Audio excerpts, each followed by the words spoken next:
Hello friends, तो चलिए आज का क्लास स्टार्ट करते हैं। आज का क्लास है पास्ट परफेक्ट टेंस, जिसे कहते हैं पूर्ण भूतकाल। तो पास्ट परफेक्ट टेंस और इसके पहले की जितनी वीडियो थे, जैसे पास्ट, इंडेफिनिट, कंटिन्यूअस, प्रेजेंट के सारे पार्ट पहले अपलोड हो चुके हैं, उसे देख लीजिएगा। पास्ट परफेक्ट टेंस, जो पास्ट परफेक्ट टेंस होता है, जिसमें कार्य होता है वह समाप्त हो चुका होता है, जो कार्य होता है वो समाप्त हो चुका होता है। तो परफेक्ट का मतलब होता है पूर्ण, जैसे कि जो कार्य पूर्ण रूप से हो चुका हो उसे कहते हैं। चलिए आइए देख लेते हैं पास्ट परफेक्ट टेंस की पहचान क्या होती है। तो लिखा गया है, पास्ट परफेक्ट टेंस की पहचान वाक्य के अंत में चुका था, चुकी थी, चुके थे, या था, ये थी, ये थे आदि शब्द आते हैं। इसका मतलब क्या है कि जब हम लोग कोई भी सेंटेंस लिखेंगे तो उसके लास्ट में आएगा चुका था, चुकी थी, चुके थे, या थी, या ये थे आदि शब्द आएंगे। तो जो इसके रूल्स होते हैं, यानी कि जिसके नियम होते हैं, तो नियम पहला क्या होता है कि इसमें एक वचन यानी सिंगुलर तथा प्लूरल दोनों के साथ हम लोग हैड का प्रयोग करते हैं, चाहे वह क्या हो, सिंगुलर हो या फिर प्लूरल हो। नाउन हमारा सिंगुलर हो या फिर प्लूरल हो, उसके साथ हम लोग हमेशा हैड का प्रयोग करेंगे पास्ट परफेक्ट टेंस में ओनली। उसके बाद दिया गया है कि क्रिया यानी कि वर्ब के थर्ड फॉर्म का यूज करेंगे। पास्ट परफेक्ट टेंस में एक वचन तथा बहुवचन के साथ हैड का प्रयोग करेंगे तथा वर्ब के थर्ड फॉर्म का प्रयोग करेंगे। अब इसमें देखिए, इसमें दो रूल्स आते हैं। पास्ट परफेक्ट टेंस को हम दो रूल्स आते हैं और इसमें दो प्रकार के सेंटेंसेस हमको देखने को मिलते हैं। तो देखिए, दूसरा दिया गया है, यदि वाक्य में दो कार्य का होना पाया जाए, यदि वाक्य में दो कार्य का होना पाया जाए तो जो काम पहले होता है उसे पास्ट परफेक्ट टेंस में बदलते हैं और जो कार्य बाद में होता है उसे पास्ट इंडेफिनिट टेंस में पढ़ते हैं। तो जो ये दूसरा रूल्स है, इसकी वीडियो मैं अगले पार्ट में अपलोड करूंगी, क्योंकि इसमें दिया गया पास्ट परफेक्ट को हम लोग अभी पढ़ने जा रहे हैं। इसीलिए इस रूल वाले जो जितने भी क्वेश्चंस होंगे, जितने भी सेंटेंसेस होंगे, उसे हम लोग अगले वीडियो में डिस्कस करेंगे। अभी हम लोग इस वीडियो में सिर्फ और सिर्फ जानेंगे एक वचन और बहुवचन के साथ हैड लगाना तथा वर्ब का थर्ड फॉर्म यूज करना। पहले वाले रूल को हम लोग इस वीडियो में पढ़ेंगे, दूसरे वाला जो रूल है इसको हम लोग अगले वीडियो में डिस्कस करेंगे।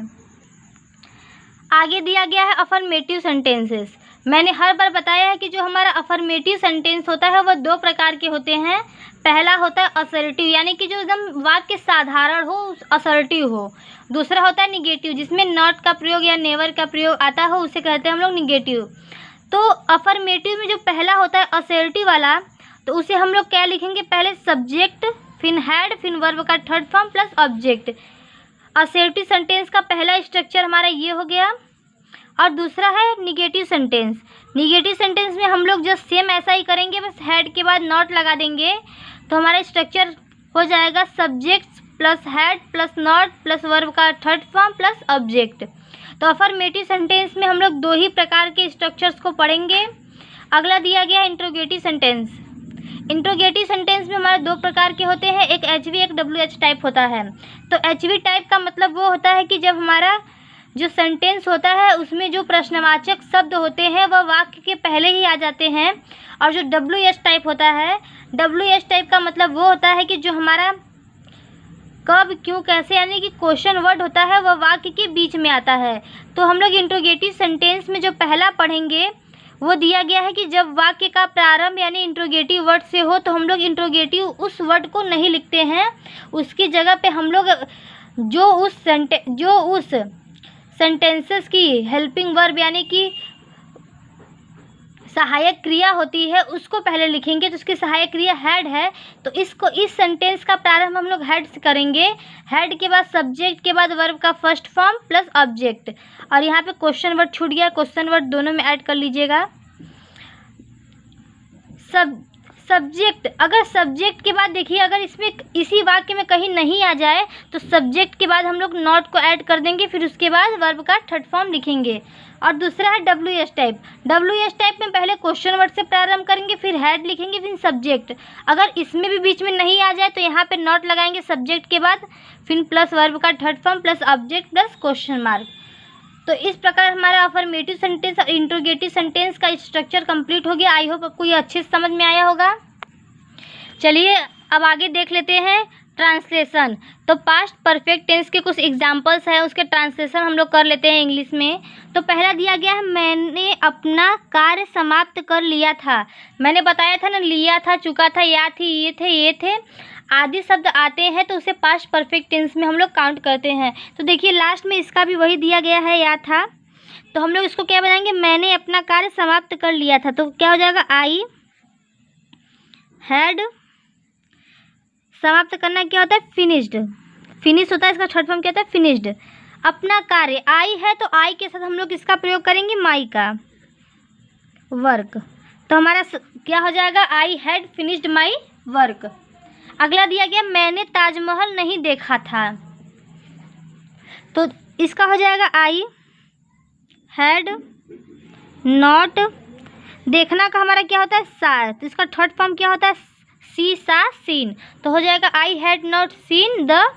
देखिए ताजमहल एक हिस्टोरिकल जगह है, तो उसके पहले हम लोग आर्टिकल द का प्रयोग करेंगे, उसके बाद हम लोग लिखेंगे ताजमहल।